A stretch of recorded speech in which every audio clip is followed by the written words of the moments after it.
Pessoal, bem-vindos. Vi que hoje tem um pouquinho menos do que das outras vezes. Prova, né? Tá. Então, o pessoal veio muita gente falar comigo, inclusive no elevador, com medo da primeira aula. Então, hoje eu vou, no final, passar um pouquinho a primeira aula só para tirar as dúvidas de vocês, tá bom? Esse tema também é muito denso. Na verdade, a gente tem, as aulas são temas muito densos. Eu vou bem devagarzinho. Se vocês quiserem que eu vá mais rápido, vocês querem que eu vá mais rápido. E no final sempre tem o último slide, que é o que eu chamo de take home message, que é que vocês vão levar para casa. Quase tudo que vocês vão ouvir aqui, vocês vão apagar, vai ficar um pouquinho. Se eu não orientar para vocês o que é para ficar, vai ficar coisa que não faz sentido ficar. Então se concentrem no take home message, a prova está quase toda lá, tá bom? Ou pelo menos nas dicas que estão lá. Bom, hoje eu vou falar sobre emergências neurológicas e o nosso roteiro vai começar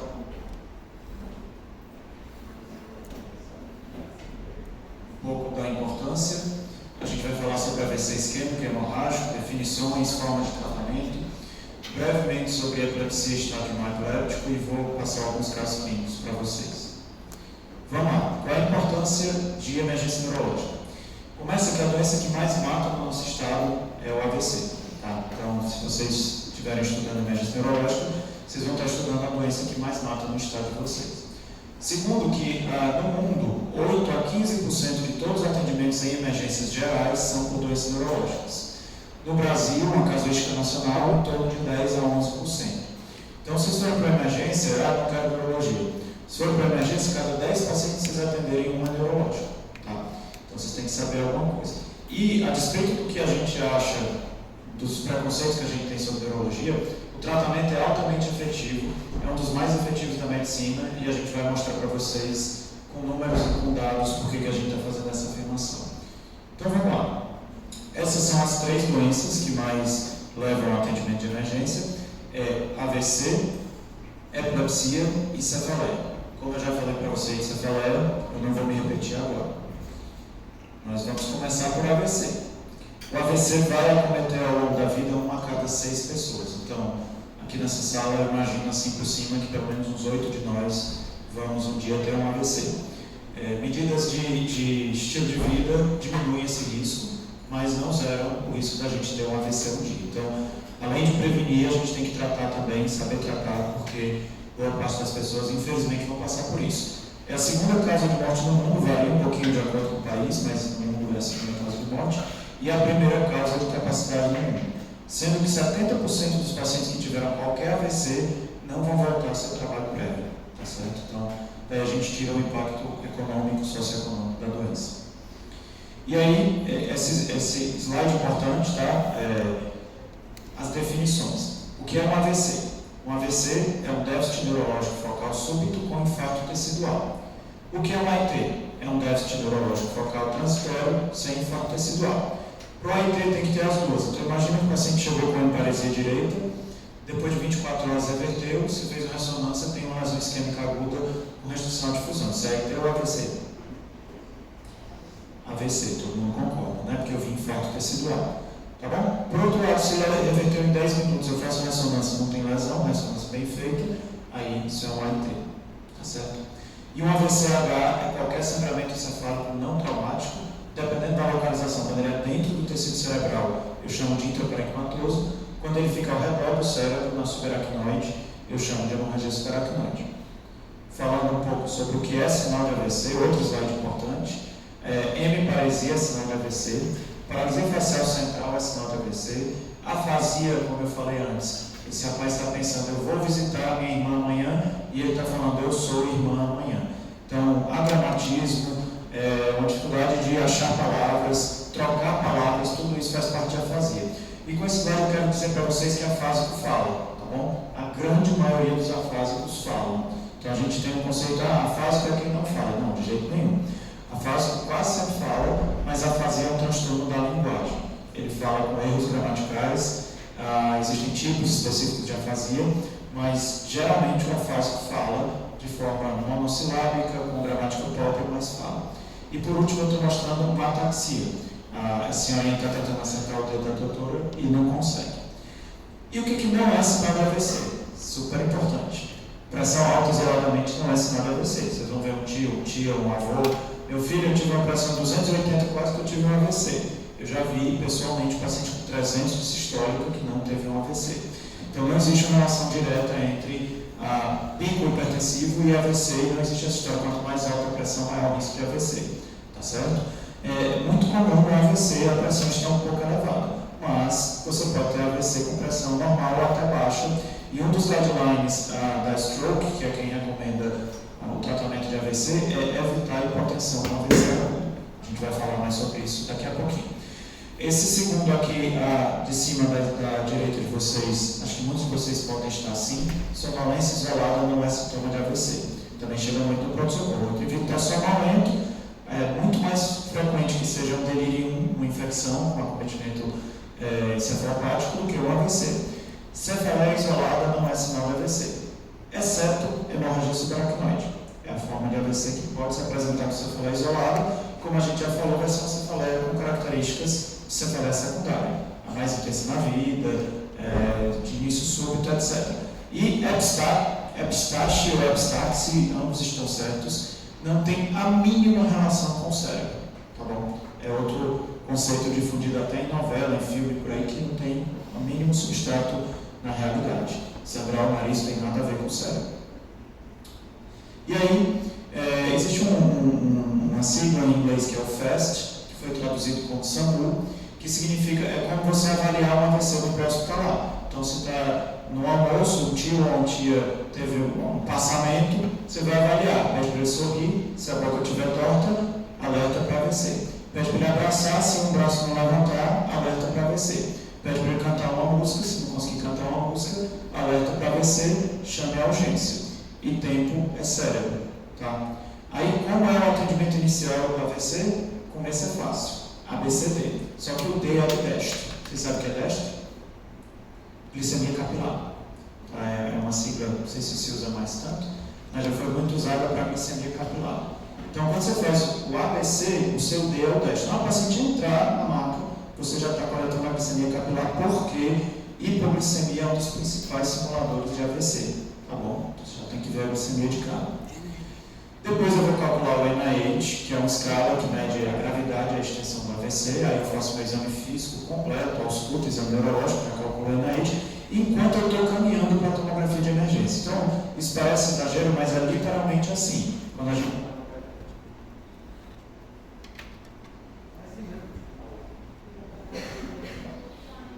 Alô? Quando a gente está na HGF, a gente vai examinando o paciente na maca, outra pessoa está coletando o exame, enquanto isso a maca está caminhando para TC, tá certo? TC de crânio de emergência sempre.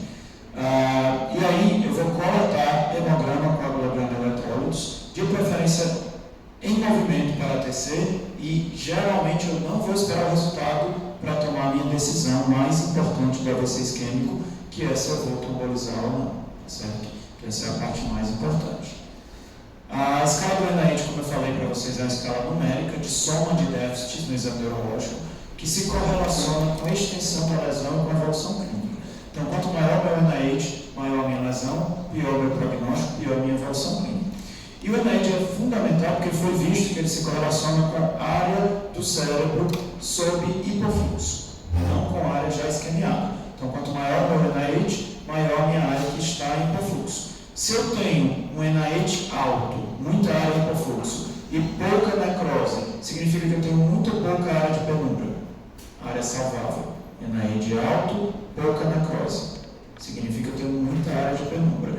Então, quando eu for falar para vocês de trombectomia, eu vou falar de mismatch clínico radiológico, que é exatamente isso. Eu tenho muita lesão clínica, NIH alto, mas eu tenho pouca lesão radiológica. Significa que tem uma grande área do meu cérebro que está com hipofluxo, mas não o suficiente para morrer ainda. Que se eu conseguir abrir aquela artéria, eu consigo retrofundir e salvar aquela área. Então, assim, não existe tratar você sem saber o NIH, tá? E para os que quiserem ficar, fala. Não, o NIH não é necrose, o NIH é disfunção. NIH alto, muita disfunção cerebral, muita área cerebral sob risco. Necrose eu avalio pela imagem, tá bom? Bom. E aí eu posso fazer tomólise, né? Até 4 horas e meia agora. Antes era até 3 horas. Chamado NIMS. chamado ECAS-3 ou ICAS-3, publicado em 2008, estendeu a janela até 4 horas e meia. Então, de forma bem resumida, o paciente está no momento de infusão até 4 horas e meia, não é no momento de chegada, a gente vai discutir isso. A hora que eu já consigo infundir o trombolítico, tem 4 horas e meia do déficit, eu posso fazer trombólise intravenosa. Só posso fazer com a alteplase ou RTPA, que tem o nome comercial Actilise, na dose de 0,9 mg por quilo. E esse tratamento tem um NNT de 8 para evitar incapacidade. O que é NNT? Number Needed to Treat. Eu preciso tratar 8 pacientes para que um deixe de ficar incapaz. Parece pouco, mas é maior do que, por exemplo, antibiótico para pneumonia. Tá? Então, e outra coisa importante desse slide é assim, trombólise e trombectomia não mudam a mortalidade. Elas diminuem muito a incapacidade, mas elas não mudam a mortalidade. Então, às vezes, quando você está falando com o familiar do paciente, doutor, se ele não fizer isso, ele vai morrer, você tem que dizer, não. A chance dele morrer não muda fazendo ou não fazendo. Agora, diminui muito a chance dele ficar preso numa cama. Certo? Então, o nosso NNT para trombólise, até 4 horas e meia é 8. Só que a cada hora que passa, esse NNT aumenta, quer dizer, a eficácia diminui. Quando eu faço na primeira hora, isso vai para em torno de 4 a 5. Tá? Então, quanto mais precoce, mais efetiva a minha trombólise. Para um não ficar incapaz, que ficaria incapaz sem a trombólise. Tá bom? Essa fotinha aqui é como se prepara o Actilise. Não sei se alguns de vocês já fizeram. Para quem já fez, é uma coisa que é bem interessante. Você pega 2 frasquinhos, tem um bichinho que fura dos 2 lados, você enfia um no outro. Então, quase toda aula de trombólise tem essa fotinha, porque quem já trombolizou sempre lembra desse momento. E aí, contraindicações. Tá? Tem um monte, algumas são relativas, outras são absolutas. Tem algumas que a gente precisa lembrar. Principal, sangramento ativo. O cara está sangrando agora, não posso trombolizar. Outra, história de sangramento intracraniano na vida.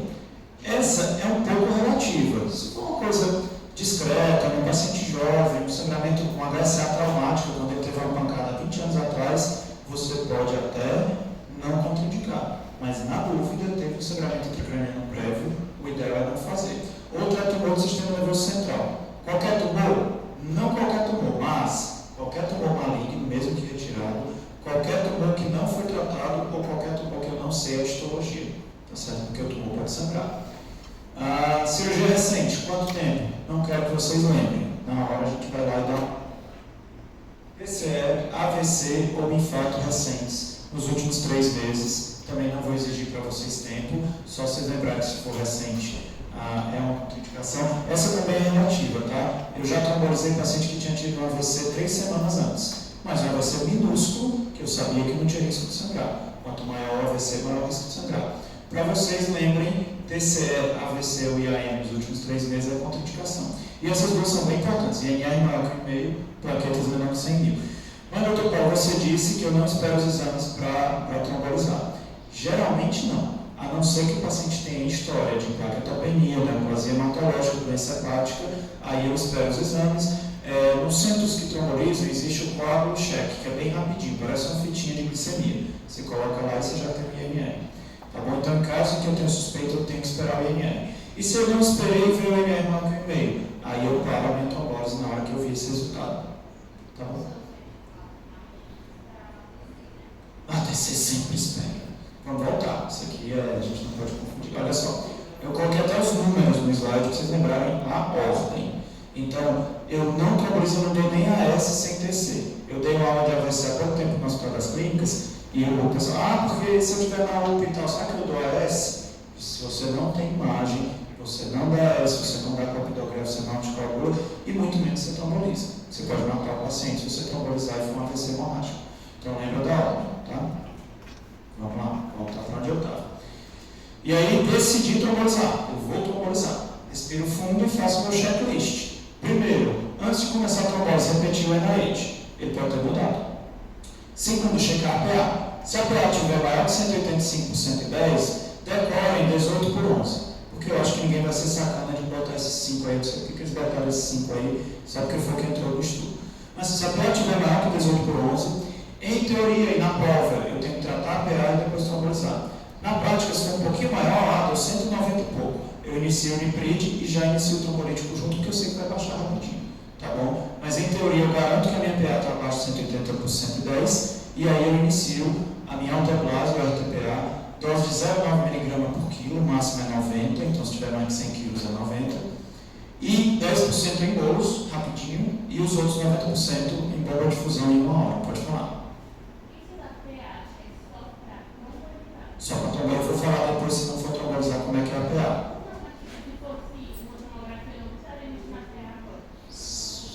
Eu vou dizer qual é o valor se não for trombolizar, porque aí eu vou fazer outros slides só sobre quando não vai trombolizar. Acho que é melhor vocês pegarem assim, tá bom? Vamos lá. E a trombectomia? Trombectomia é super interessante. Na verdade, ela consiste em passar o catéter além do trombo, abrir o catéter e pescar o trombo, certo? Ela está indicada quando eu tenho, primeiro, oclusão de grandes vasos, geralmente cerebral média, segundo lugar mais usado, basilar, mas geralmente cerebral média. E eu tenho, além dessa oclusão de grandes vasos, um mismatch clínico radiológico que eu vim dizendo para vocês, que é o quê? NIH alto, muito déficit clínico, pouca alteração na imagem. Como é que eu vejo a imagem? Existe uma forma de olhar uma TC hiperaguda que se chama aspects. Você já deve ter ouvido falar que no AVC isquêmico agudo, a TC inicial é normal. Isso a gente fala, mas na verdade não é bem assim. Se você janelar direitinho a TC, você consegue ver perda da diferenciação córtico-subcortical e você consegue contar o número de áreas que tem essas perdas e isso vai dar o teu score do aspects de forma negativa. Como assim? O número é 10, cada área perde um ponto. Então, quanto mais baixo o aspects, pior. Candidatos à trombectomia, aspects de 6 ou mais, NIH de 8 ou mais. Geralmente não decora isso, não vai cair em prova, porque o protocolo varia um pouquinho de serviço para serviço. E outra coisa bem importante, bem interessante, esse é o estudo chamado Dawn Trial, que validou a trombectomia entre 6 e 24 horas. Vocês estão vendo quem é o primeiro autor? Raul Nogueira, cearense, formado na UFC, filho do Dr. Otto. Tá? Então, pode falar. Mismatch clínico radiológico. Como é que eu avalio um AVC para a clínica? Não, numericamente, clínica. NIH. Então, sempre que eu falar clínica, numericamente NIH. Score do NIH. Radiológico, você falou, ATC, pelo aspects. Tá? Então, aqui é um mismatch clínico radiológico, NIH maior do que o outro, com aspects de 6 ou mais. E aí eu vejo, se o aspecto está 6 ou mais, quer dizer que a maior parte do cérebro dele está viável, ou da cerebral média, no caso. Se o meu NIH está maior que 8, tem muito tecido que está sofrendo, mas ainda não está isquêmico, porque não infartou na TC. Tá bom? E a trombectomia tem um NNT entre 2 e 3, que talvez o maior da medicina só perde para melhor intervenção que o ser humano já inventou ao longo de toda a sua história e que tem sido alvo de um monte de fake news, que se chama vacina. Tirando vacina, não tem NNT maior que esse. 2 significa o quê? Se eu tratar 2 pacientes, um fica sem déficit. Isso é absurdamente bom. Assim, e aí vocês vão ver, sai direto na mídia, o paciente que entrou sem andar, sai andando, o paciente que entrou na síndrome do cativeiro, quer dizer, sem mover os 4 membros, mexendo só o olho e volta a andar, tá? Então a trombectomia é isso. E outra coisa importante é que fazer trombectomia sempre em um centro especializado. A unidade AVC diminui a mortalidade aí sim 18%, quase 20%, tá? Nem trombose, nem trombectomia diminui a mortalidade, mas a unidade AVC diminui. O que é a unidade AVC? É juntar os meus leitos de AVC no mesmo lugar e ter uma equipe multidisciplinar que é especializada em tratar AVC. Só isso diminui praticamente 20% de mortalidade. A gente tem aqui no Ceará, provavelmente a maior unidade de AVC da América Latina. Tá? Eu fiz minha formação na USP e lá eu trombolizei muito menos do que eu trombolizei como neurologista do HGF. Certo? Então, assim, é fantástico, é uma coisa que a gente tem que ter muito orgulho, e o professor João José foi o grande responsável por instalar essa unidade AVC. E, bom, boa pergunta. Vou já falar especificamente nisso, mas não. Você faz a trombectomia, ela só faz trombectomia quando não dá para fazer trombose. Pode fazer os dois. Eu faço trombectomia sempre que eu tiver isso daqui, ó. Aqui eu estou vendo o sinal da cerebral média, tá? Isso é a cerebral média esquerda hiperdensa ou hiperatenuante. Tá branca. Por que ela está branca? Porque tem um coágulo lá dentro. Aí quando eu já tenho contraste, desculpa gente, eu vou ter que vir para cá para mostrar. Essa é a cerebral anterior, não tem nada de cerebral média. Aqui a cerebral média viria para cá, não tem nada. Aí eu passei, não sei se vocês conseguem ver a pontinha do cateter aqui. Eu passei um cateter aqui, tá? E agora a cerebral média abriu. Vocês estão vendo, aqui não tinha nada, aqui abriu. Aqui não tinha nada, aqui eu abri a cerebral média, tá? E esse é o coágulo, é um caso real, esse é o coágulo que foi tirado, olha o tamanho da cerebral média, tá? É um negócio fantástico mesmo, né? Você vai lá no cérebro do cara, tira isso aqui e reperfunde toda aquela área que estava isquêmica. Sinal da cerebral média. Sinal da cerebral média. Não vai cair em prova não. Mas é bom saber, mesmo assim. Então essa é a decisão, nosso algoritmo de decisão. Eu tenho a você isquêmico, tá? Até 4h30, eu indico o quê? Trombólise se não tiver contraindicação. E eu posso indicar ainda trombectomia. Então, se eu indiquei trombólise, mas eu tenho um NAID maior do que 8, eu tenho um ranking prévio de 3 ou menos, quer dizer, o paciente conseguia deambular com apoio, ele não era muito comprometido, e eu tenho um aspecto não tão ruim, eu indico trombectomia além e após a trombólise. Tem alguns estudos investigando trombectomia primária, quer dizer o quê? O paciente chegou com 1 hora, mas tem indicação de trombectomia. Eu pulo a trombólise e vou direto para a trombectomia. Isso ainda não é guideline. Guideline é, sempre que indicar trombólise eu faço trombólise, mas avalio a possibilidade de trombectomia.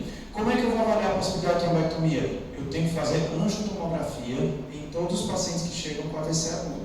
Tá? Porque só vendo que uma artéria proximal, que a cerebral média vai estar ocluída, que eu posso decidir se ele vai precisar de trombectomia ou não.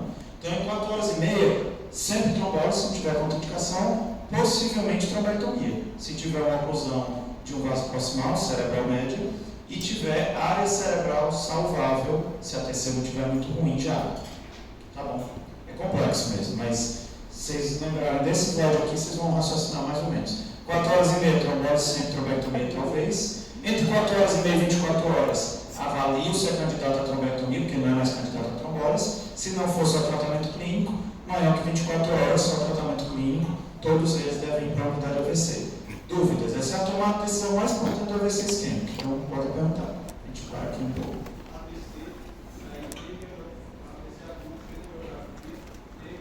Angio-TC. Proximal, igual a trombectomia, se a minha tomografia não tivesse esquemiado tudo já. Porque se eu peguei. E aí o aspecto é isso. É para ver se a minha tomografia não esquemiou tudo já. Eu tenho uma cerebral média ocluída, mas está tudo esquemiado, não adianta mais abrir a artéria. Está tudo preto. Eu vou mostrar para vocês como é tudo preto. Está tudo preto, não adianta mais abrir a artéria. Mas, se eu tenho uma oclusão no vaso proximal e eu ainda tenho área cerebral salvável significativa, aí eu devo fazer trombectomia. Até 24 horas. Tudo tem perigo de sangramento. Trombólise tem risco de sangramento, trombectomia tem risco de sangramento. Quanto mais tardio, maior o risco de sangramento, e é para isso que a gente usa aquelas contraindicações lá. Se o paciente tiver alguma delas, eu não indico. Pode. A AVC isquêmico frequentemente evolui para transformação hemorrágica, que pode ser pequena, petequial, ou pode ser enorme, tem até escala para medir a transformação hemorrágica. Quando você tromboliza, o paciente pode fazer transformação hemorrágica e piorar, pode, mas esse número está na conta. Aquele NNT de 8, ele inclui os pacientes que pioraram, que aí a gente chama de NNH, Number Needed to Harm. Então, aquele já está subtraindo os pacientes que melhoraram. Então, a chance do paciente melhorar bem é muito maior do que a chance do paciente sangrar. Mas isso tem que ficar claro para a família. Pode sangrar, tanto trombólise quanto trombectomia. Tá bom? Pode melhorar, pode não melhorar, pode sangrar. A chance disso ser positivo do ponto de vista de incapacidade é um NNT de 8. Para cada 8 pacientes, um vai ficar melhor porque eu trombolizei comparando com o grupo controle.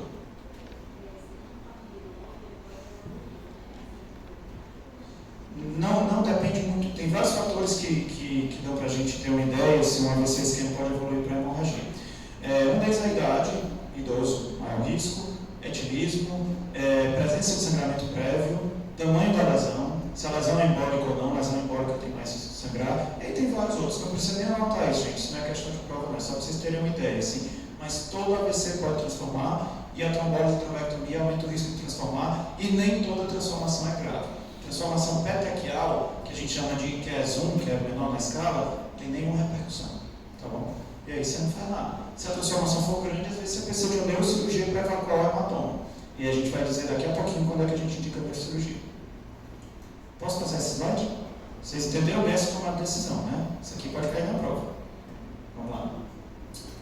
Pronto, esse também é muito importante, porque esse é o que vocês vão fazer. A maioria de vocês não vai estar na unidade AVC, então vocês vão pegar geralmente um AVC fora de janela, tá? Que no centro que tem trombose é 24 horas. Na maioria dos centros que não tem trombose é 4 horas e meia. Se você pegou um AVC que chegou lá com 4 horas e 10, tratamento clínico. Você já sabe que você não vai conseguir transferir para um centro que tromboliza e trombolizar antes de 4 horas e meia, tá bom? Como é o tratamento clínico? Controle da pressão arterial, eu respondo a sua pergunta. Se acima de 220 por 120, se não tratar, hipertensão permissiva.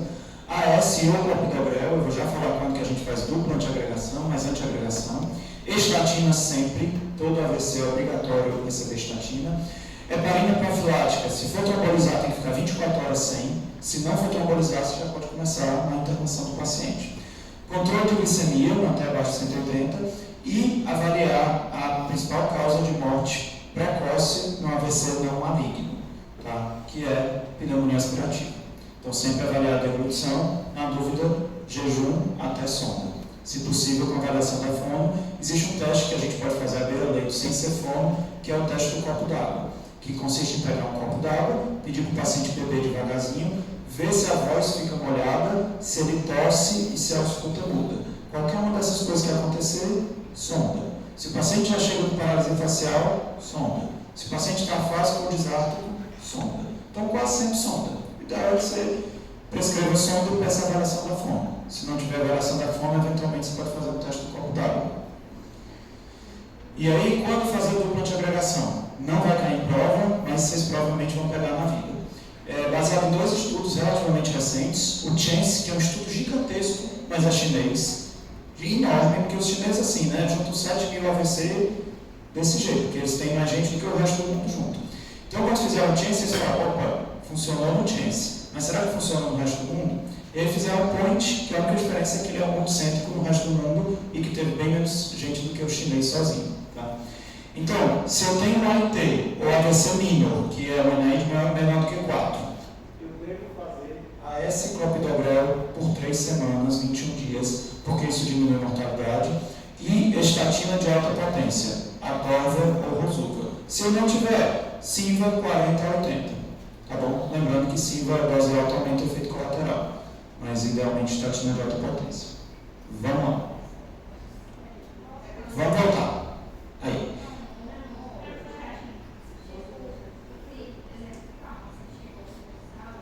Bom.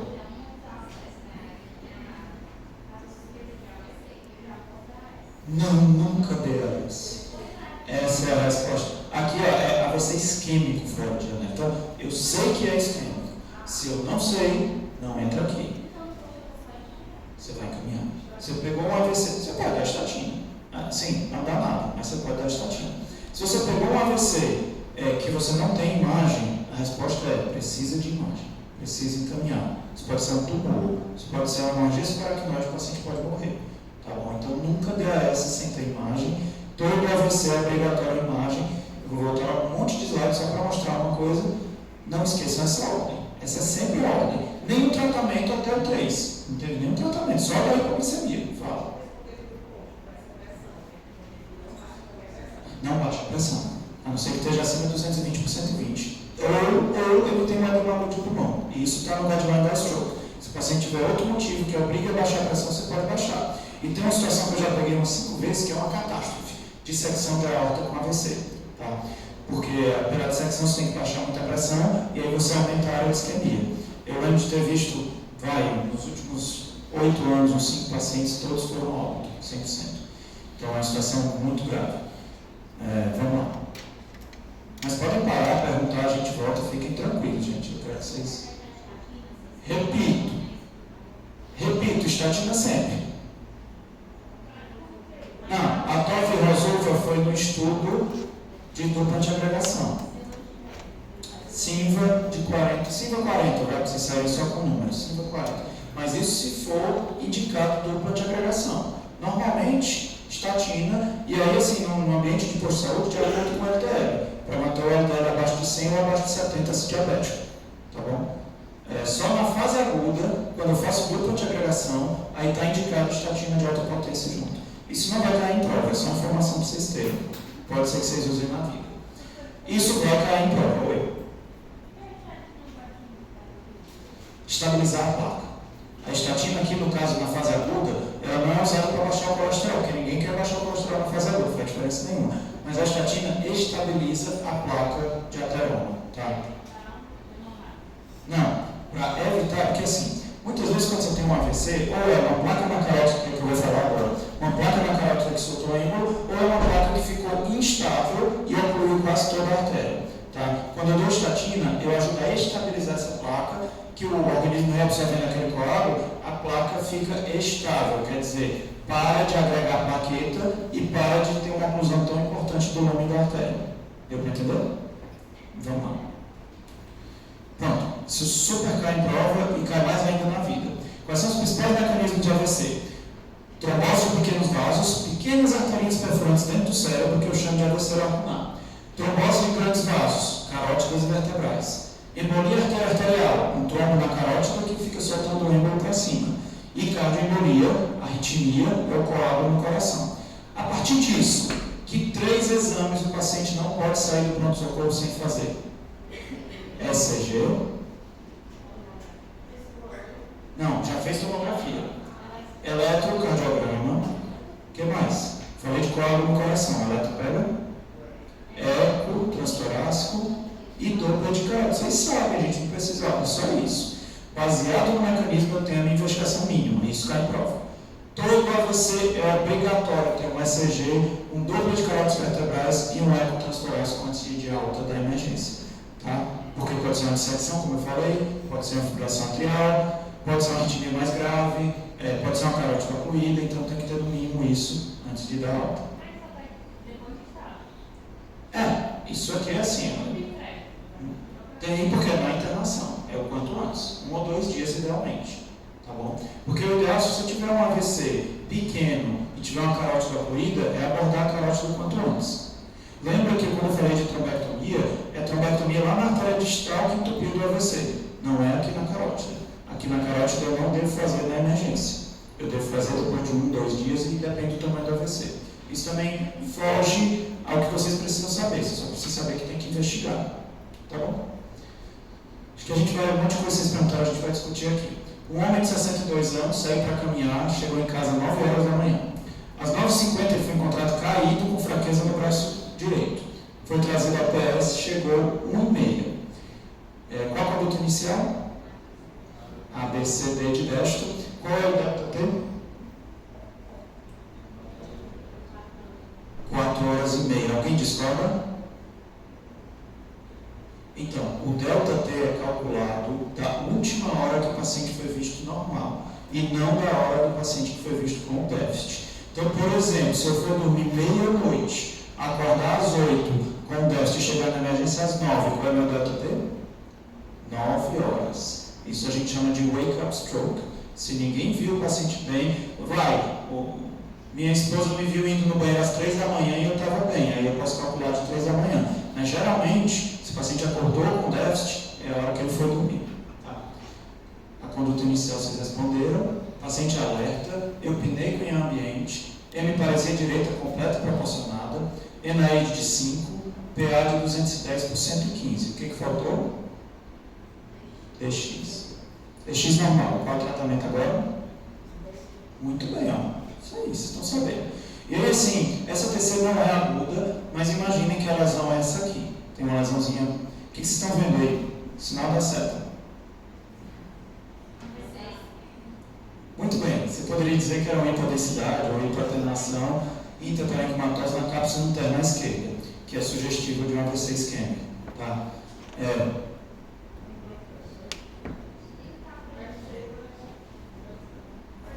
Fala. Mas a seta é branca ou preta? Vamos lá. Plexo coroide, glândula pineal calcificadas. Normal. Quase todo mundo tem plexo coroide e glândula pineal calcificada. que é assim, se fosse sangue dentro do ventrículo, ia ter um nível. Tá? Então, isso o que eu quero que vocês vejam é o sinal da seta, que é aqui, está preto. Boa pergunta. Eu trouxe para vocês saberem como é o AVC na região da necrose. E o que fazer com esse paciente? Decisão. 4 horas e meia. Não dá tempo. Ele chegou com 4 horas e meia. A não ser que você seja o Flash que consegue correr e voltar no tempo, não dá tempo. Se ele chegou com 4 horas e meia, ele está fora de janela com trombose. Ele é candidato a trombectomia? Tá bom, aí vocês vão me dizer, vamos fazer um anjo e tal. Geralmente, pacientes candidatos à trombectomia têm um NAID de 8 ou mais, geralmente, não é obrigatório. E quase sempre tem uma escala que o Fabrício, que trabalha no HGF, participou do estudo que descreveu, que chama FAST-ED, que é uma escala que prevê se o paciente tem ou não oclusão de grandes vasos. Resumindo bem, é assim, sintoma de mais de um domínio neurológico, ou seja, hemiparesia e hemipostesia, hemiparesia, afasia, hemipostesia e afasia, hemiparesia e negligência, pelo menos, ou hemiparesia e menopsia, pelo menos 2 desses. Ele não tem, né? Tem uma hemiparesia pura e a gente está mostrando aqui que é um infarto lacunar, é uma lesão bem pequenininha. Então não está errado vocês disserem que tem que fazer anjo-TC desse paciente, mas esse paciente eu já digo para vocês de cara que não vai ter uma oclusão. Nem isso, ó, assim, a lesão até que é pequena, que já está morta, mas porque ele não vai ter uma oclusão proximal. Vocês estão corretos de fazer um anjo-TC, mas só pela história dele, eu já sei que ele não vai ter uma oclusão proximal. Se ele não tem uma oclusão proximal, ele não se beneficia de trombectomia. Deixa eu dar um passo para trás. Doutor Paulo, mas se ele não tem uma oclusão, por que ele fez um AVC? Porque a oclusão dele é num vaso bem pequenininho que o catéter não alcança. Isso aqui é aterotrombose de pequenos vasos. Deu para entender? Vai. Gente, isso. Essa é a resposta que eu queria. Pela decisão, esse paciente é tratamento clínico, porque ele está fora de janela de trombose e ele não é candidato à trombectomia. E como é o tratamento clínico dele? Eu vou mexer no PA? Não. O que mais que eu vou fazer? Estatina. O que mais? Clopidogrel OS, na verdade esse é o padrão, mas não está errado fazer clopidogrel. Só não está, e na ED de 5 não é uma AVC mínima. O que mais? Fisioterapia. Tá bom. É isso, gente. Tá certo, mas é isso mesmo, gente. Assim, isso é um caso real, na prática. Vamos para outro.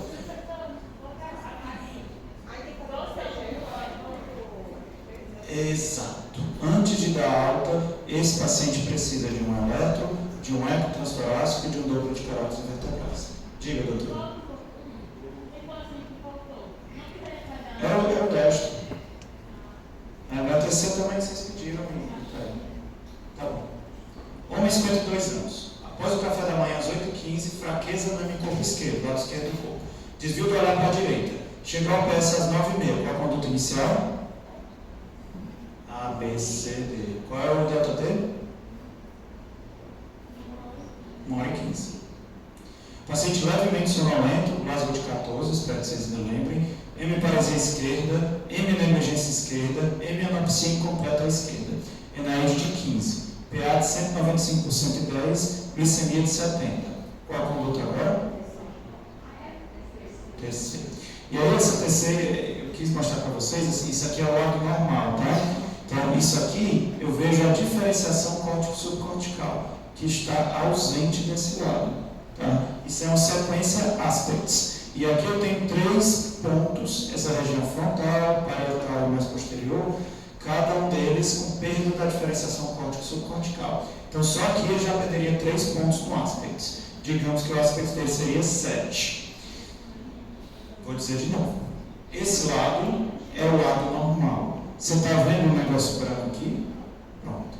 Isso é o córtex. Você está vendo um negócio branco aqui? Igual aqui. Dá para perceber que é diferente? Aqui está mais cinza. Pronto. Esse cinza é o que a gente vê numa fase hiperaguda. A gente vê a perda de diferenciação. Eu não espero que vocês vejam isso, mas se vocês forem no estágio no HGF, vocês vão ver trombose, trombectomia, vocês vão ver que o que a gente vai procurar é esse cinza aqui na fase aguda, porque aquele preto não vai aparecer. Tá bom? Então, beleza.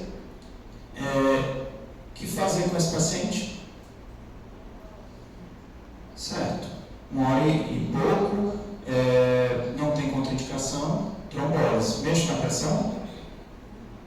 Tem certeza? Concorda? Tenho que baixar a pressão, porque ele vai trombolizar. Eu trouxe para mostrar essa diferença para vocês. Então, a primeira decisão é se eu vou trombolizar ou não, porque todas as outras vão partir dessa, depois que eu vi a terceira. Se eu vou trombolizar, eu tenho que baixar a pressão desse paciente. E aí eu trombolizo com que medicação? Alteplase, RTPA. Que dose? 0,9 miligramas por quilo. Vamos lá, o que aconteceu com esse cara? Não, abaixa a pressão. Então, se vocês lerem guideline americano, vocês vão ver para não usar nitroprusiato, porque nitroprusiato aumenta a pressão intracraniana. Esqueçam. Só tem aquele nitroprusiato que é o Limpride, é isso que vocês vão usar na prática. Mas adequado seria labetalol ou nicardipina. A gente não tem isso aqui, então a gente usa Limpride mesmo, tá bom? Abaixo de 180 por 110. Não entendeu o quê? 180 por 110, porque ele vai trombolizar. Se ele não fosse trombolizar, 220 por 120. Não. Se ele for trombolizar, ele tem um risco de sangramento. Então você tem que ser mais estrito no controle pressórico. Se ele não for trombolizar, ele tem um risco menor de sangramento, então eu deixo a pressão subir mais. Então, alvo de pressão sem trombólise, 22 por 12. Alvo de pressão com trombólise, 18 por 11. Tá bom? Baixei para 17 por 10. Submetido a trombólise com RTPA, 72 mg ao longo de 1 hora. Com 30 minutos, o NIH piorou para 19. O NIH dele era 15, piorou para 19. O que eu faço agora? Oi? Antes, outra TC. O que eu faço com o trombolítico? Está correndo. Continua correndo. Continua correndo. Nada, deixa. Qual é o risco aqui que piorou o NIH? Ser hemorrágico. Então, eu paro o trombolítico e repito a TC. Toda vez que o paciente piora durante a trombólise, eu paro o trombolítico e repito a TC. Ele retomografou, não mostrou sangramento, ele continuou a infusão. E após a infusão, ele chegou a NIH de 19. Depois de 6 horas, foi repetida a TC de cano. E veio assim. Vocês estão vendo agora o que vocês não viam tão bem na anterior? Toda aquela área que tinha preta diferenciação está preta, certo? Está preta. Hã? Isquemia. O ventrículo está desviado. Isso aqui é o que a gente chama de um AVC maligno do cerebral médio. Por quê? A cerebral média irriga a maior parte do cérebro. Eu mostrei para vocês na primeira aula que se eu tratar a tração a minha pelo ventrículo, eu delimito a divisão anterior e posterior da cerebral média. Tá?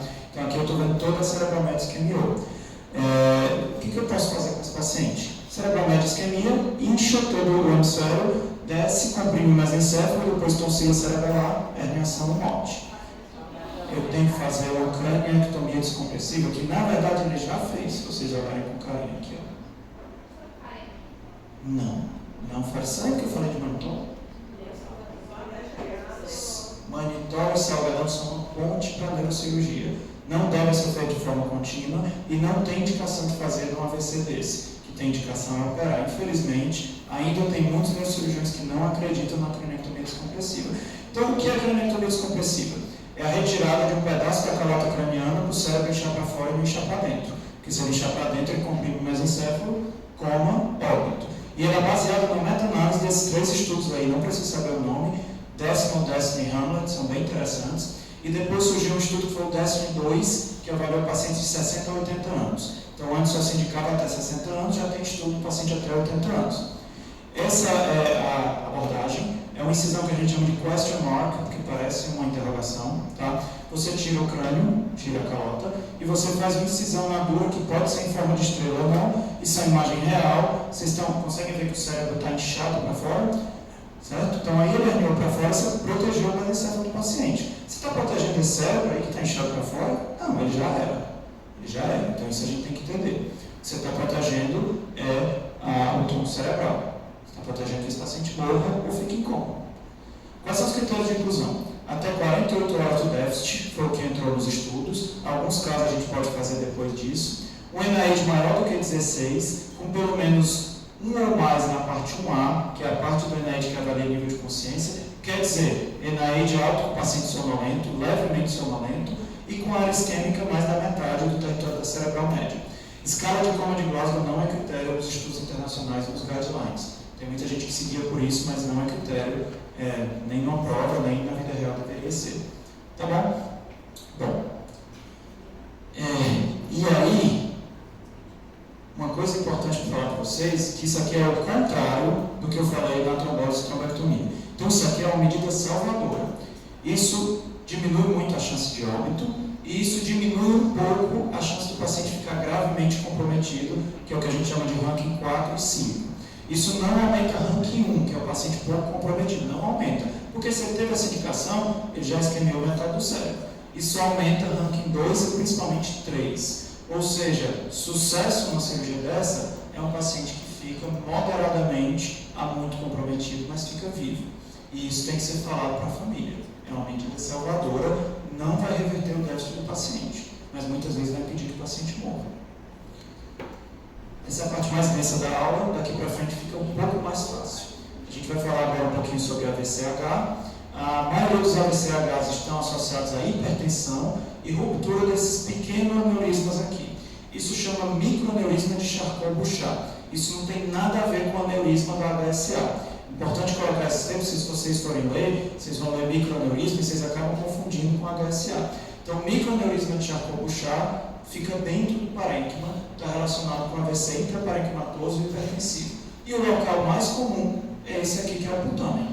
Essa foto é igualzinha a essa, vocês vão ver 10 na emergência do HGF, se vocês forem agora. Tá?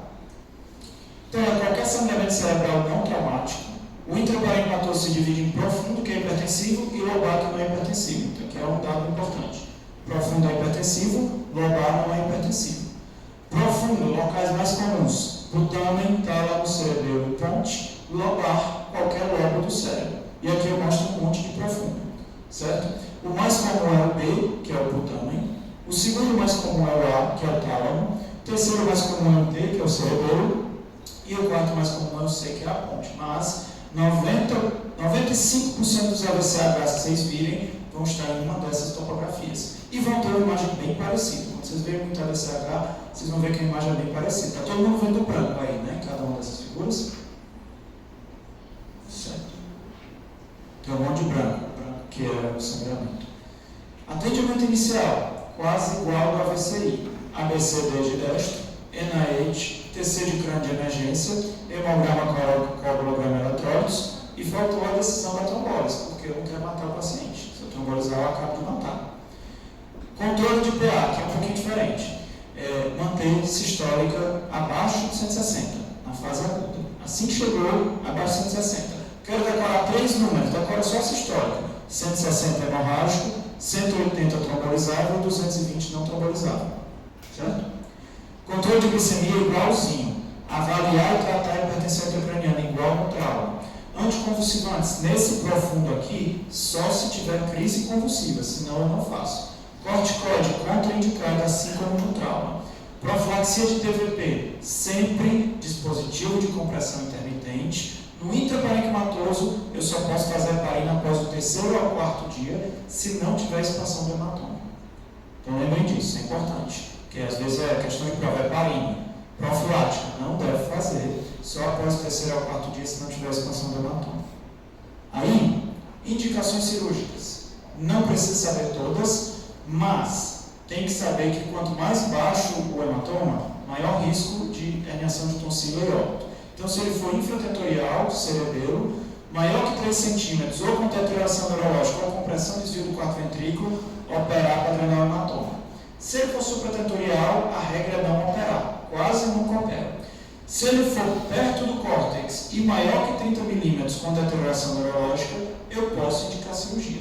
E sempre que tiver sangue no ventrículo com hidrocefalia, eu tenho que operar, mas aí é colocar uma derivação ventricular, não é drenar o hematoma. Tá bom? É meio óbvio. Oi? Se não tiver expansão do hematoma. Se o paciente piorar clinicamente ou não melhorar, você tem que retomografar, para você ver se não tem expansão do hematoma antes de iniciar a heparina. E entrou, já prescreve dispositivo de compressão intermitente. Ah, não tem no meu hospital. Prescreve, que o problema é do hospital, não é de vocês. Vamos lá. Etiologia. Quero que vocês saibam uma palavra. Hipertensão, lesão profunda, todos aqueles. Vou dar uma dica para vocês. Se vocês pegarem a VCH numa prova, é hipertensivo. Porque raramente o elaborador vai ser sacana o suficiente de botar alguma das outras etiologias. Angiopatia amiloide, lesão cortical em idoso. Malformação arteriovenosa, lesão cortical em paciente jovem. Cavernoma, lesão subcortical, qualquer idade, mais comum em paciente jovem, e sempre pensar que pode ser um tumor que sangrou. Qual a importância disso? A VCH, que eu não documentei a causa, repeti a imagem por 3 a 6 meses para ver se não era um tumor que sangrou. Que localização é essa? Agora é a vez de vocês. Portanto, qual é a etiologia? Cirúrgico ou não cirúrgico? Olha, ele está longe do córtex e não tem um desvio de linha média tão importante. Se vocês disserem depende da clínica, eu concordo, mas geralmente não cirúrgico. Tá? Profundo, maioria das vezes não cirúrgico. Que localização é essa? Lobar. Que lobos? Frontal e parietal occipital. Etiologia? Tem 62 anos. Angiopatia amiloide. É isso que eu quero que vocês lembrem. Lobar não é hipertensivo. Eu disse que o elaborador da prova não ia ser sacana, mas eu tenho que colocar coisas difíceis na aula para vocês terem visto. Então isso aqui é lobar. Lobar não é hipertensivo. Tá bom? Vamos lá. Fala. Vamos lá. Rapidinho.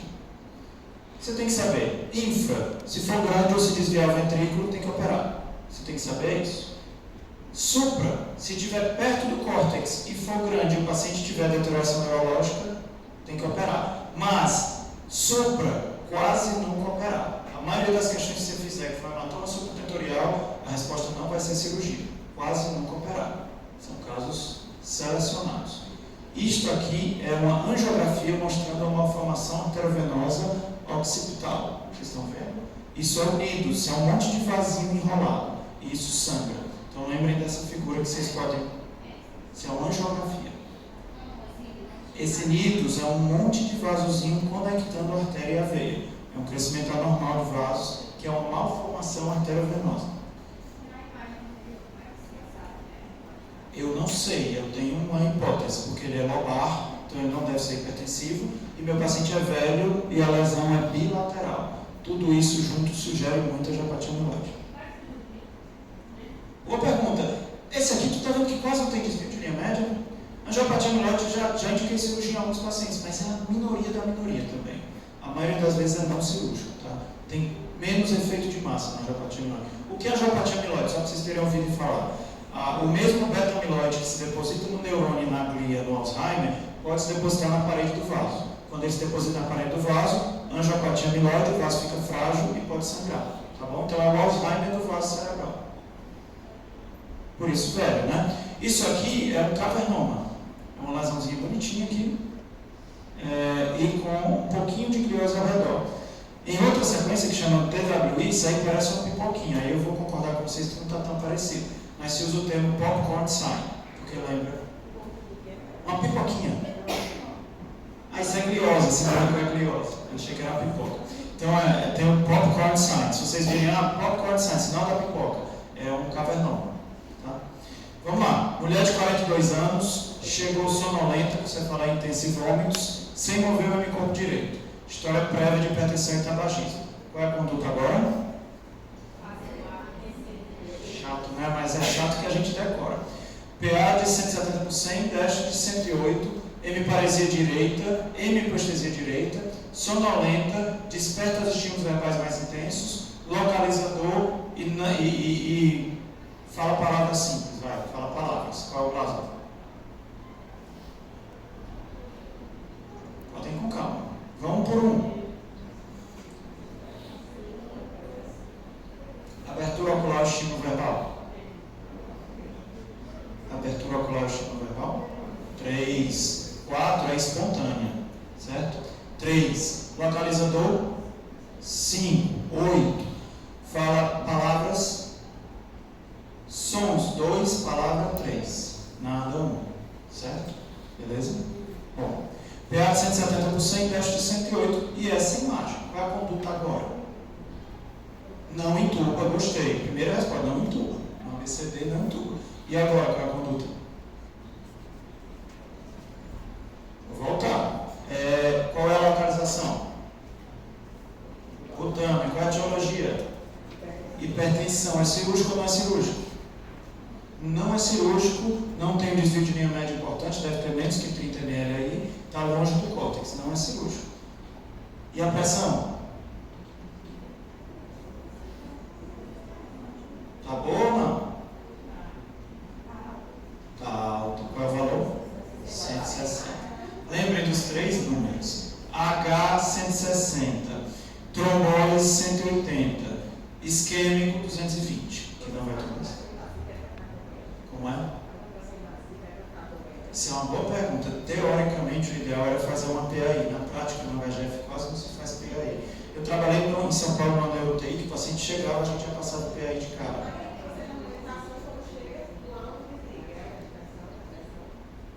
Então, desliga ou diminui a dose para manter naquela pressão. Você vai ajustando, porque mesmo não sendo invasivo, você mantém aquele manguito no monitor, não sei se você já viu, que ele fica medindo de tempos em tempos. Então você vai vendo e vai ajustando. Tá bom? Tem que evitar a hipotensão também. Bom, isso aí a gente já discutiu, né? Não existe indicação de cirurgia. CRF, 57 anos, hipertenso e atilista, 2 horas cefaleia intensa com vômitos, desequilíbrio com tendência à queda para a esquerda. Qual é a conduta? ABCD, o que vocês acham que ele tem? Só aí, o que vocês acham que ele tem? Aqui eu já estou misturando o diagnóstico topográfico e neurológico. O que vocês acham que esse cara tem? Um AVC isquêmico ou hemorrágico?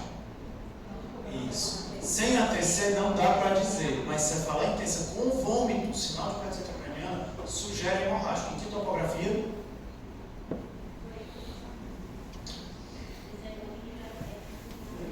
Cerebelo, de que lado? Do lado esquerdo. Aprendeu o diagnóstico topográfico 10, o diagnóstico topográfico.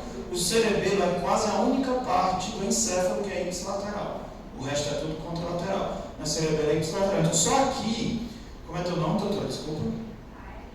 A Kaeline já deu meu diagnóstico etiológico, topográfico, nosológico, tudo certo. Vamos lá. Sonolento com espectro chamado, pupila isocórica e fotorreagentes, hemiataxia esquerda, NIH de 8. PA de 190 por 110, déficit de 210. Qual é o próximo passo? TC. O que tem aí, Kaeline, na TC? Você acertou ou errou o seu diagnóstico topográfico? Acertou, muito bem. E o que tem aí? Qual é a etiologia? Hipertensão. Cerebelo é hipertensão. Tem indicação de cirurgia ou não tem? Lembra que eu falei muito do infratentorial? É quase um cerebelo todo aí, tá vendo? Se pensar que tem 2 cerebelos no ar, está quase todo. Mais importante, olha o quarto ventrículo. Ele normalmente é grande, é assim, ó, é um diamante. Aqui ele está comprimido e desviado. E o paciente está sonolento. Então, teria indicação de baixar a pressão para 160 e levar o paciente para o centro cirúrgico para descomprimir. E a glicemia? Abaixo de 180. Tá? Só que esse paciente não foi levado, essa história é real. Aconteceu na USP, não foi aqui não. O paciente não foi levado para o centro cirúrgico e aí ele evoluiu com piora progressiva do nível de consciência e uma nova tomografia mostrou uma hidrocefalia supratentorial. O que eu faço agora? Fazer o que na cirurgia? Foi colocado e ele morreu. E eu tenho que dizer isso para vocês. Por quê? Porque quando uma lesão é infratentorial, quando descomprimiu lá em cima, herniou de baixo para cima. Chama hérnia transtentorial ascendente. Aí o mesencéfalo foi comprimido e o paciente morreu. Então, nesse caso, você tem que primeiro descomprimir o hematoma, se o hematoma está ocluindo o quarto ventrículo. Às vezes, só isso já resolve a hidrocefalia. Se não resolver, aí você tem que colocar uma válvula, tá bom? Mas é uma exceção. Regra geral, AVCH com hidrocefalia é colocar válvula se estaria certo. Isso é um caso bem particular. Foi. Não vou dizer o nome de quem fez, não. Bom, beleza. Oi. Certo.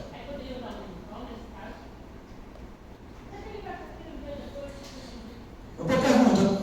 Poderia, o manitol, particularmente no AVC hemorrágico, ele tem um efeito muito pequeno. Você poderia fazer, mas assim, não ia mudar muita coisa não. É diferente se ele tivesse anisocórico.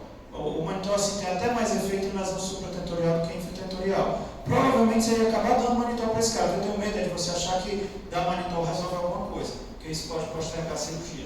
Então você até pode, e até assim nos guidelines fala que no centro cirúrgico, quando você vai operar uma lesão dessa, você já começa a manitar o centro cirúrgico para diminuir o edema. Mas tem que lembrar que o efeito manitório é muito, muito curto e tem um rebote bem rápido. Então se você der manitol para esse cara, ele melhora, e o cirurgião fala, não, deixa eu operar depois. Então você até pode dar manitol, mas o importante é você indicar cirurgia para esse paciente. Tá bom? Vamos lá. DR, 29 anos, sem antecedentes patológicos, há 3 horas, crise convulsiva seguida de alteração visual à direita, cefaleia intensa com vômitos, hemenopsia homônima à direita, hipoestesia direita, enaíde de 4 só. PA de 105 por 72, DX de 78. O que vocês acham que esse cara teve? Estou achando, calma. Onde é que está o problema? Foi súbito, ó. Há 3 horas. Só se não tomou o quê? Sangrou. Então eu dou um passo atrás e digo que o diagnóstico dele é provavelmente um AVCH, mesmo que seja um tumor que sangrou. De que topografia? Se perdeu a visão, está mais atrás. O lobo visual é o lobo occipital. De que lado? De que lado? Esquerda. A única coisa que é ipsilateral é o cerebelo. O resto é contralateral. Então, por quê? Mas essa lesão é de nervo óptico. A gente volta para a nossa aula de topografia. Essa lesão é de nervo óptico. Hemenopsia homônima à direita. Que ele perdeu a metade direita do olho direito e a metade direita do olho esquerdo. Certo? Se ele fechar o olho, ele continua com o campo partido no meio. Isso diz que a minha lesão é retroquiasmática. Quais são as topografias retroquiasmáticas? Trato óptico, corpo geniculado. Isso, resumindo, não existe.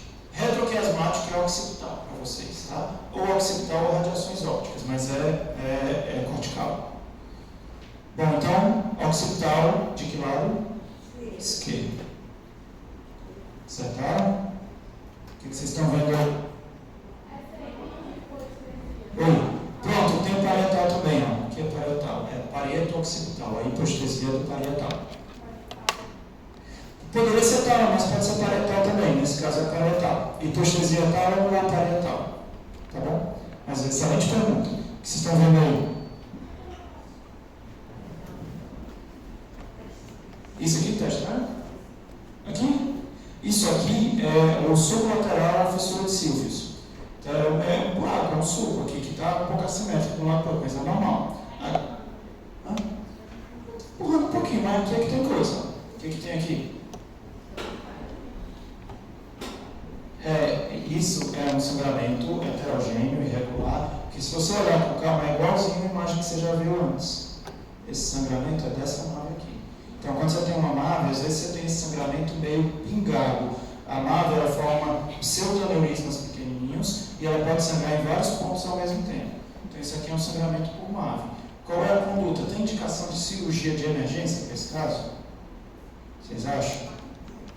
Não, elas são pequenas, sem muito desvio, praticamente nenhum efeito de massa, não tem indicação de cirurgia de urgência. Tem indicação de mexer na pressão? Não, né? Tem indicação de mexer no destro? Não. Tem indicação de trombose? Pegadinha, né? Não, porque é hemorrágico, obviamente. Então aqui sim é suporte e depois planejar a abordagem dessa MAVE, que pode ser por embolização, radiocirurgia ou cirurgia, muitas vezes uma combinação de 2 métodos. Mas tudo isso vai ser eletivo. Tá? Do ponto de vista de AVC agudo, suporte clínico.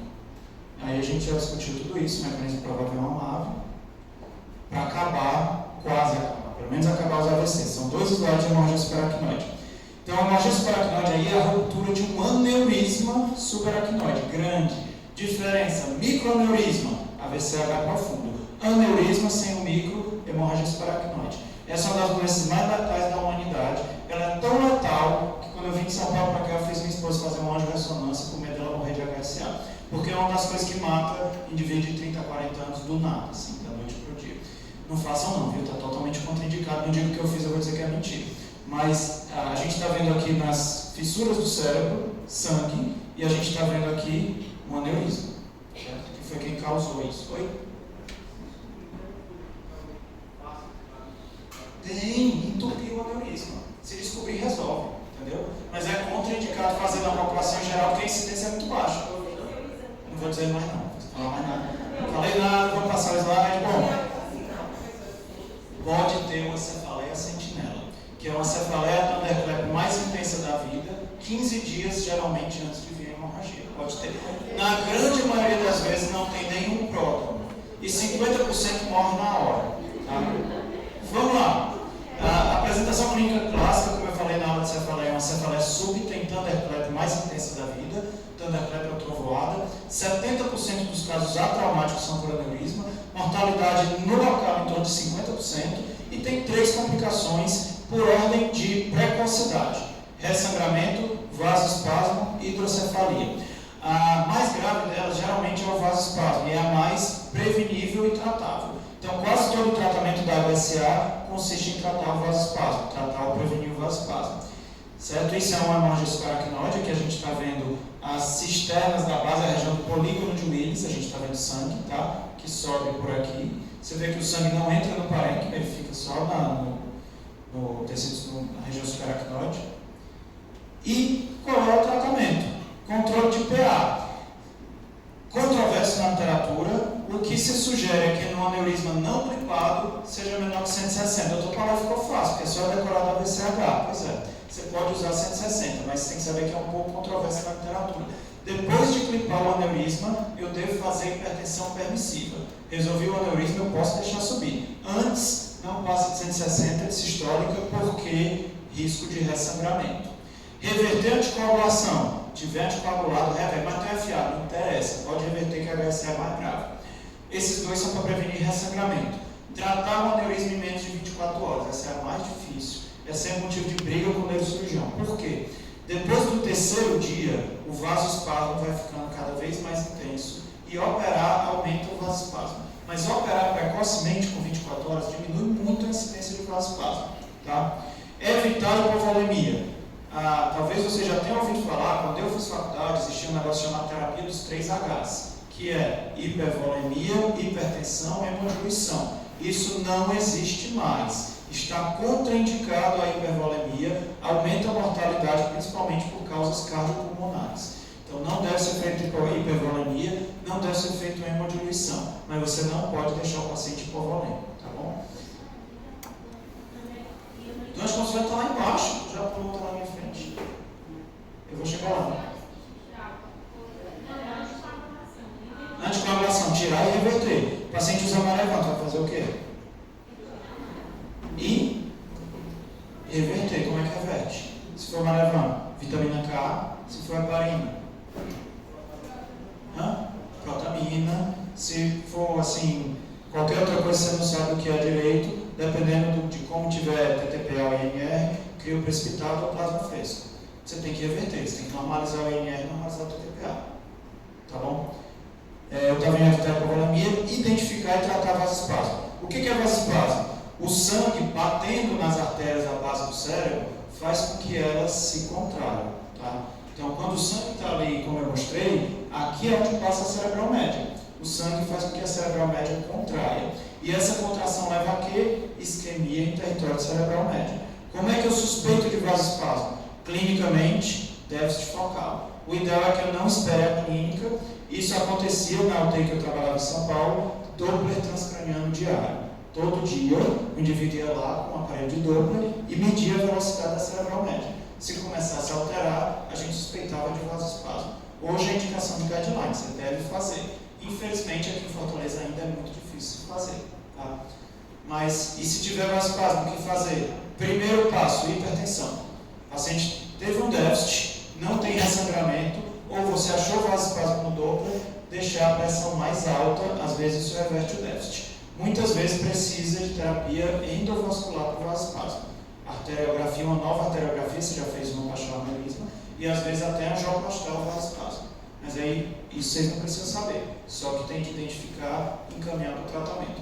Anticonvulsivante HSA, diferente do AVCH. No AVCH, anticonvulsivante era quando? Quando convulsionasse, isso é fácil.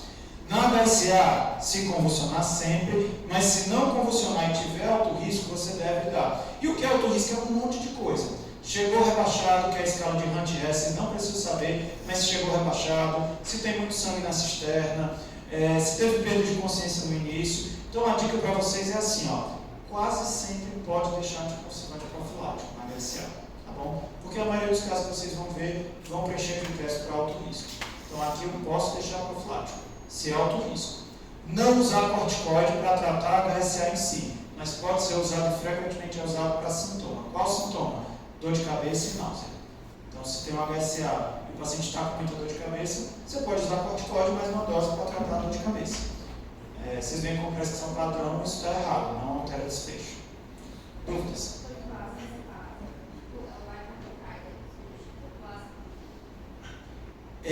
Essa é uma discussão interessante, eu não vou entrar em muitos detalhes, mas assim, a artéria vai estar estreitinha. Se sabe que tem vasoconstricção, mas também tem mecanismos inflamatórios no vasospasmo, e por isso que se supôs que o corticoide melhoraria o prognóstico, mas não melhora. Começa com vasoconstricção, mas com o tempo aquilo evolui com inflamação e diminuição da luz da parede do vaso mesmo. Por isso que você pode angioplastar às vezes. Déficit focal. Se você tiver um vasospasmo cerebral médio esquerda, você vai ter uma hemiparesia direita. Se tiver um vasospasmo de cerebral posterior direita, você vai ter uma hemianopsia esquerda. Tá bom? Bom, gente, de HSA é isso. A aula é muito densa, eu vou fazer uma revisão com vocês. Eu só vou acabar pelo estádio epilético. Aguenta ainda? Mais curtinho. Vamos lá. Então, como eu falei para vocês, depois de você falar em AVC, sobrou o estádio epiléptico. Tá? E o estádio epiléptico é uma coisa bem importante, porque o tratamento tem que ser muito rápido. A definição do estádio epiléptico mudou muito ao longo do tempo. Essa é a definição da Eli, de 1981, que ainda está valendo por escrito. É uma crise epiléptica por tempo prolongado ou várias crises frequentes sem recuperação da consciência entre elas. Então, ou é uma crise que dura muito, ou o paciente está tendo várias crises, mas não acorda entre elas. Tá? E a definição temporal mudou muito. Em 1981 era 60 minutos. Depois foi para 30 minutos, vocês não precisam decorar isso. Hoje é 5 minutos, o que a gente chama de definição operacional. Por quê? 5 minutos é o tempo a partir do qual eu devo tratar como estádio mal. Qualquer paciente que está convulsionando a 5 minutos deve ser tratado como estádio mal. Isso vale, como eu mostro para vocês aqui, para estádio mal generalizado. Tá? 5 minutos é o tempo 1, que é o tempo que eu devo começar a tratar. 30 minutos é o tempo que, se eu não controlar, piora muito o prognóstico. Geralmente, depois de 30 minutos, já vai ser um estádio mal refratário. Lembrem dos 5 minutos. Se for focal, 10 minutos. Não quero que vocês guardem isso. Lembrem dos 5 minutos. Quando é que eu digo que o paciente está em estádio mal? Uma crise que continua persistindo depois de 5 minutos. E aí, gente, o que acontece é que o cérebro de todos vocês, isso foi muito estudado em ratos, tem mecanismos intrínsecos de interrupção de crise. Se você pega um ratinho e induz uma crise no cérebro dele e deixa ele solto, o próprio cérebro inibe aquela crise através principalmente de mecanismos relacionados ao GABA, que é o neurotransmissor inibitório. Mas quando a crise dura muito tempo, esses mecanismos vão sendo esgotados. A resposta rápida de liberação de GABA para abortar a crise vai sendo esgotada. E aí, ao longo do tempo, vão tendo cada vez mais adaptações neuronais que fazem com que ocorra mais crise e que seguem o mesmo mecanismo do aprendizado, de potenciação sináptica, brotamento sináptico. Então, é como se o cérebro aprendesse a continuar tendo crise. Um aprendizado ruim, mas é o que acontece. O que a gente tem que fazer é tentar parar antes de chegar lá. Então, de milissegundos a segundos, eu tenho alteração principalmente em canal iônico. Os canais iônicos passam a abrir mais fácil.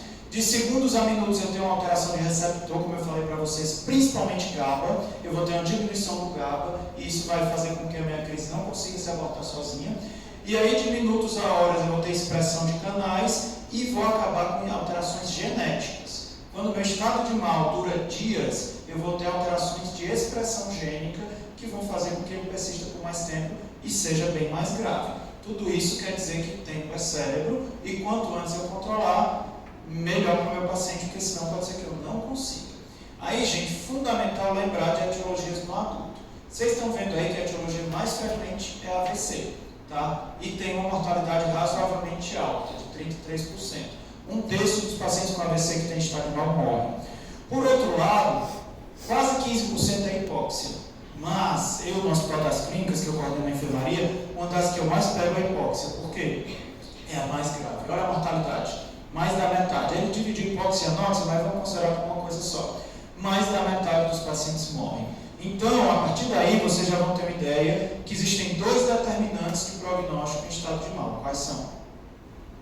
tempo e etiologia, certo? Tempo e etiologia determinam o prognóstico do estado de mal.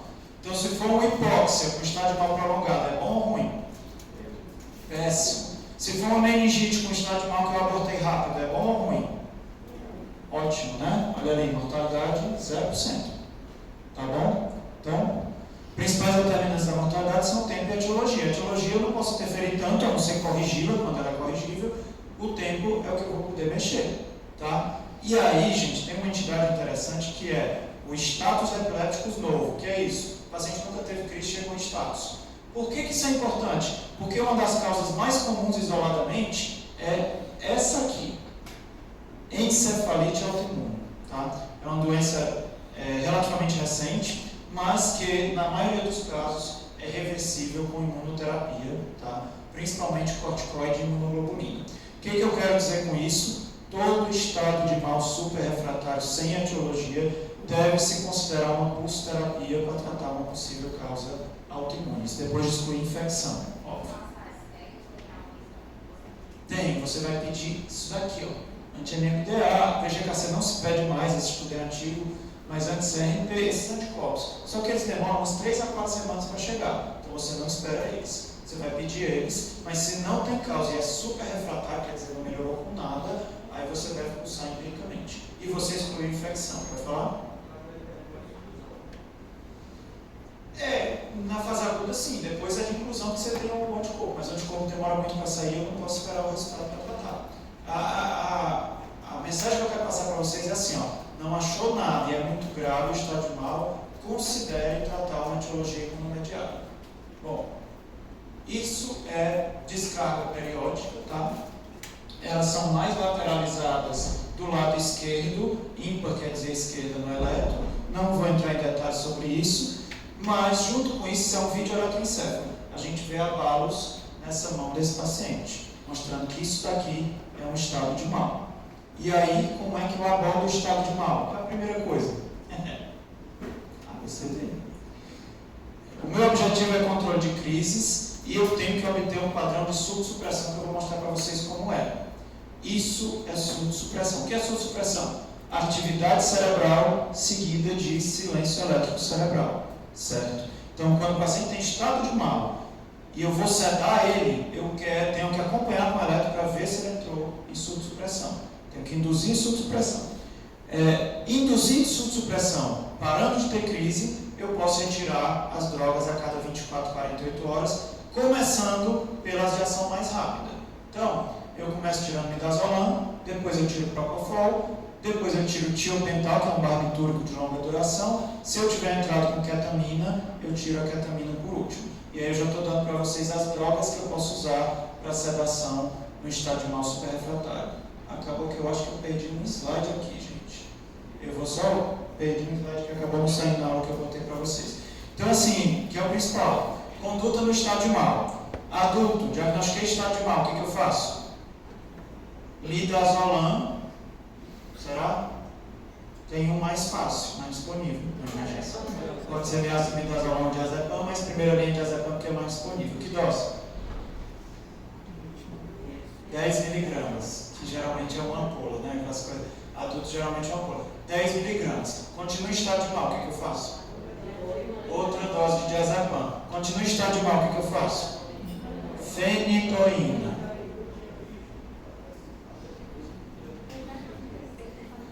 Hoje, para adultos se repete 2 vezes, geralmente o benzodiazepina, depois já passa para fenitoína. Fenitoína e dental, não resolveu o próximo passo? Outras drogas. Em criança se usa muito fenobarbital. A gente acaba usando topiramato, valproato, mas uma segunda droga entre as opções. Uma delas é fenobarbital, outra é fenitoína, se você não usou mais, outra é topiramato, lacosamida, valproato, pode falar. Excelente pergunta, eu ia chegar lá, você tocou no ponto nevrálgico dessa discussão. Se o paciente teve uma crise, aí te chama, doutor, o paciente está convulsionando, tu preparou o diazepam, diluiu, tu encostou aqui na veia e a crise parou, o que tu faz agora? Tira o diazepam, tá? Porque a causa mais comum, você vai assim no pronto-socorro, que não seja de muito boa qualidade, você pergunta, E esse paciente aqui está entubado por quê? Porque ele está sedado. E por que ele está sedado? Porque ele está entubado. Você tem que evitar esse ciclo vicioso. Então não se ceda pós-ictal, pelo amor de Deus. Você preparou, está aqui, a enfermeira vai falar assim, doutora, mas vai estragar o diazepam. Você pode estragar, tá bom? Então é se a crise está demorando. Outra pergunta, doutor, minha irmã tem 20 convulsões por mês. Uma vez eu vi uma convulsão nela, eu deveria ter feito diazepam? Não, porque se durou menos de 5 minutos, quase sempre vai parar sozinha e não tem indicação de fazer diazepam. Ok? Faz posição de proteção lateral e espera, e não puxa a língua, porque uma paciente minha que é médica, um colega médico perdeu um pedaço do dedo porque tentou puxar a língua dela, depois meteu um garfo, fez 2 furos no céu da boca dela, quando o correto era a posição lateral. Acontece, gente, não vou dizer não, mas acontece. Então é isso, tá? Mas se chegou no hospital e a crise está durando mais do que 5 minutos, benzodiazepina. Não funcionou, mais diazepam. Não funcionou, fenitoína. Não funcionou, alguma outra droga. Fenobarbital, valproato, etc. Não funcionou a segunda droga? Vocês acertaram já, alguém já falou. Sedação. Midazolam, propofol, tá? E aí, quando eu precisei sedar, eu já chamo de super refratário. Se não funcionar com midazolam, associo propofol, iotiopental e ioketamina. Se não melhorar com 2 drogas sedativas, super refratário. Reinvestigar a etiologia, se não tiver etiologia infecciosa, considerar pulsar. Então vamos para as mensagens que eu quero que vocês fiquem. Primeira mensagem, AVC é a principal emergência neurológica. O slide mais importante dessa aula é o de discussão de trombólise ou não. Vocês têm que saber quando é que se tromboliza. Tempo é cérebro. Na maioria das vezes que eu falei aqui, identificar e tratar. Emergência neurológica, eu estou examinando o paciente carregando para a tomografia. Eu não paro para fazer aquele exame bonitinho que eu passei para vocês na primeira aula. Trombólise versus trombectomia, você pode fazer os dois. As indicações são independentes. Se o paciente tiver indicação de trombólise e de trombectomia e eu tiver acesso, eu vou fazer os dois. Na maioria dos locais que vocês forem, não vai ter trombectomia. Em boa parte deles não vai ter trombólise. Então vocês têm que lembrar da conduta para o AVC não trombolizável, que é PA de quanto? Sistólica? Sistólica no não trombolizável? Não trombolizável. 220. Trombolizável? 180. AVC pode ser 185. Tanto faz. AVCH? HSA não clipada? 160. Beleza. HSA, resolver aneurisma, tratava o espasmo. E o slide mais importante do estádio mal não veio, mas era esse. Benzodiazepínico, fenitoína, segunda droga, sedação. Não melhorou com sedação, investigar a etiologia e considerar pulsar. Agora, vou tirar as dúvidas de vocês, depois eu volto para outra aula de novo. Dúvidas sobre qualquer uma das aulas.